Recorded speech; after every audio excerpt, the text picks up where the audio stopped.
السلام عليكم ورحمة الله وبركاته. وما نبدأ كلامنا نبدأ بسم الله والصلاة والسلام على رسول الله. اللهم صل وسلم وبارك عليه. مقرمشات يا جماعة معمولة على الإيد بكوباية دقيق جايباه من عند العطار، اللي هو الدقيق الذرة الأصفر ده. والعجينة كلنا عارفينها، هعملها بكوباية مية، ربع كوباية إلا ربع مية. تمن كوباية زيت، عايزة تحطي سمنة تحطي.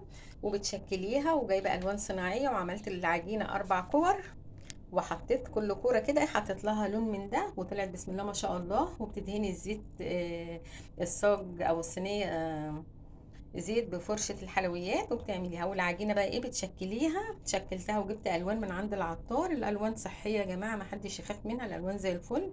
بسم الله ما شاء الله، يعني اللهم بارك، ربنا يديمها نعمه يا رب، ويحفظها من الزوال، اللهم امين يا رب العالمين. وادي احلى طبق مقرمشات.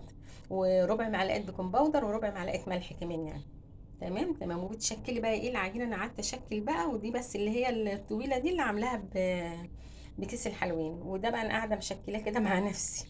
تمام تمام. واعملي احلى مقرمشات في البيت بقى.